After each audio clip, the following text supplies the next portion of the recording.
welcome to the MAMIL Musings YouTube channel. I'm Hump, and I'm a middle-aged man in Lycra. Well, not right now, because that would be weird. This channel is about cycling, travel, tech, and whatever else tickles my fancy. All the products you see here were bought by me, there are no affiliate links, and everything has been selected based on my research and curiosity. If I mention a product name or a website, that's because I believe in it, not because I'm getting anything from them. Today, we're going to discuss why traveling with a bike sucks. Now, notice that I said with, not by or on. Once you're on the bike, it's great, but getting there can be a pain in the ass. And so let's talk about why that is and how to make it better. You can find plenty of stuff about bike travel online, but very little of it gives you any real how-to information. I've learned most of this through trial and lots of error, and I'm going to show you how to ease the pain of traveling with a bike. And I'm pretty sure this is the only bike travel video that's written and hosted by an actual airline employee. So I know a fair amount about travel and the secrets of what happens to your bike after you check it with us. This video is about the tools I carry when I travel. These aren't the on-bike tools, but the ones I use to build and unbuild the bike while on vacation. Basically, I assume I'll be working late at night after arriving, and even if there's a bike shop nearby, it's closed. So the whole idea is that I have everything I need to put the bike together and do any repairs that I need. Remember to clean your bike thoroughly before traveling and check it out carefully. Make sure your chain wear is good. Make sure your brake pads are good. Top off your tubeless sealant. And when it comes to packing, practice, practice, practice. Don't start the night before you leave. Give yourself time to get everything set up and get the whole system dialed. You can panic the night before you fly home. You're going to need to have something to put your tools in. This little box is from a United Airlines amenity kit from Polaris. It's the seats that everybody wants to sit in, you know, the comfortable ones. I like the size and shape at about 8 by 6 by 3 inches, or you can pick up any number of different size and shape PVA type cases that you can put things in. It's really up to you and based on the size and shape of the toolkit you put together. The most important thing to pack in your toolkit is what you need to put the bike together and take it apart in a dark hotel room in some godforsaken place. These two kits are pretty similar, one from Feedback, one from Silka. I've used them both and they work very well. Each one has inside a ratchet with an add-on little handle. So the handle can go here, it can go here, it can go here, and you can use the tool in different configurations for where you're trying to reach a bolt. I add to both of these kits a 10mm hex for my cranks, and I also add a bit extender, plain old hardware store style bit extender, and an 8mm bit for my pedals. The other thing I put into the cranks is a Leatherman or a small pocket knife. Having scissors, tweezers, files, all the other stuff that comes on a Leatherman is really handy. When we use the Feedback version, this comes with a 5 Newton-meter torque limiter. Torquing your bolts is very important. You do not want to crack your handlebars in that dark hotel room where there's no bike shop around. You don't want to crack your steerer tube. Use a torque limiter and make sure you use it correctly. Don't unscrew with one of these. You will damage it. Now, you can buy other tensions. This one's a 5 Newton-meter, which is about the most common that you would use for stems, handlebars, and seat posts. The difference is, in Silka world, you have this twisty piece of titanium inside of this bar, and they laser etch numbers here, values for your torque, and you have to line up this little tiny arrow with these little tiny laser marks. It's pretty cool. If you're a mammal, you probably have a titanium fetish like I do, but these can be hard to read in a dark hotel room. So depending on the trip, depending on what I need, and depending on my mood, I will either take this kit or this kit.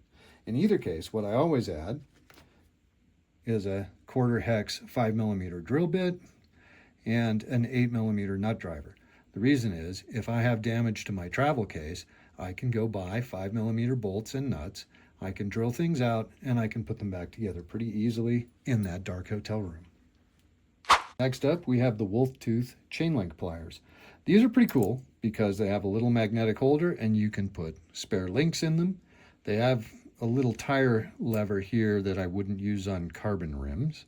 And the pliers work very well for both opening and closing links. They're really easy to use, and they come with actually a spare chainring bolt here. I like to use the 8-bit version while I'm on the bike. That's my tool for during the ride. I like the size, shape, and function of it.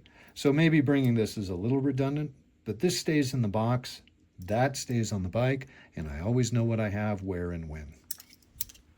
A couple of tools that you may need but are not super specific. I take this longer 5mm because on my particular frames, it can be hard to reach in and get to a brake caliper if I need to realign it with the little ratchets. They're just too bulky and can't get past the frame. So this is handy. I also take a 6mm. These are a nice backup for through axles. I take a pen. Maybe I want to write something. Maybe I want to document my trip. This small chain breaker, it's pretty compact, works fairly well. It's something that will only be used in a serious pinch, but if I've got it, I'm covered. And then a multi-size spoke wrench. Generally, these things are pretty terrible. They're known to be pretty sloppy, but if you need one, you need one. And if you're careful with it, you really won't round over any of your spoke nipples. Traveling with hydraulic brakes adds a level of complexity that rim brakes just don't have. So because of that, I travel with what I need to keep those systems alive, even if there isn't a store for thousands of miles. Neutron Components makes these little vials. You fill them up with brake fluid, and you can top bleed by threading them into the top of the caliper, or either the caliper or the reservoir.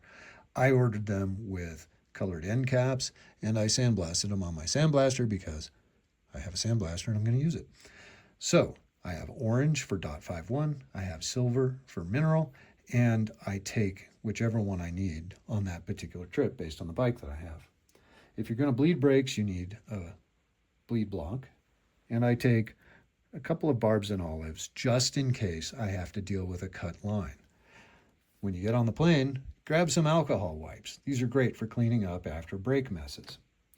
Then I always take a pad spacer, just in case I need to take a wheel off, like getting on or off a train or something like that.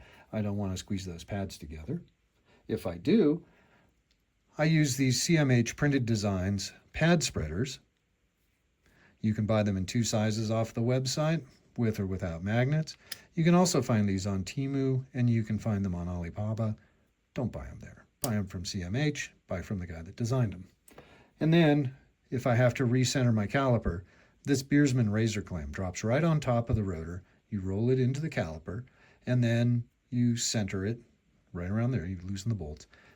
Most bikes these days, the caliper mounts aren't well faced, and traveling, especially disassembling and reassembling the bike, can cause that caliper to move a little bit on the frame, and you can lose alignment. So these are very handy. They come in 3-packs, and they're inexpensive. One thing that you should take along with you, because it doesn't take up a lot of space and they're very handy, some extra latex or nitrile gloves, and a couple of extra rags.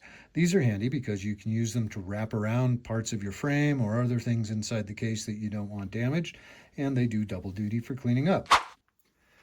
This is a rotor tool that I got from Wolf Tooth, and I've modified it by adding a piece of old chain. I can use this not only to straighten a rotor, but I can also use this as a chain whip, wrap it around the cassette, and using the pack wrench tool, I can, in fact, remove that cassette. It's kind of small, it's unwieldy, it's not easy, but it works. It's small, and it fits into my case. Let's discuss the spares and the supplies that are in that small box. A contact case filled with grease and anti-seize, a small tube of thread lock, a small top-off bottle of drip wax. Always carry extra pedal washers. That is a crank bolt, and you may need to keep that chain ring on if you lose one of those. A spare horseshoe clip for hoses, a pair of brake pads to make sure that you have taken care of both calipers. Zip ties are always handy, and twist ties can come in handy as well. I've got spare inserts for Dynaplugs. Always carry some 2032 batteries. If you have BOAs on your shoes, you better take an extra BOA dial and cable, and you need to take a right and a left. They have a very good warranty, but if you're out somewhere in the toolies, you can't get that stuff shipped to you. Spare valve stems and valve cores, and a spare cleat set, so just in case you lose one or something gets damaged. And most importantly, more than anything else, don't leave home without your spare derailleur hanger. So, with all this stuff back in the box, I close it up, and I have this nice little case, which is about 1 kilogram, 2.2 pounds, and is pretty easy to travel with. Whenever I ride with daytime running lights. I like these. They're small, the batteries last a long time, they're really bright, and when you're putting your bike together, this can serve as a work light. It's handy to shine into little spots, little nooks and crannies, and when you drop that little bolt that rolls under the bed, you can graze across the floor, and that makes it easier to find it. So you may want a work stand to put your bike together and take it apart. When I take one, I like to take this alt-angle clamp system. So it has 2 clamps with a little filler in case you're going to clamp onto a countertop or a table or something like that. And then it has this neck that goes between them, and you put it together with pins. With the quick release version, you can then clamp the bike and then rotate it to get the angle that you want. Otherwise, without this sleeve here, it's pretty much locked to just 90 degrees. So you can go parallel or offset by 90.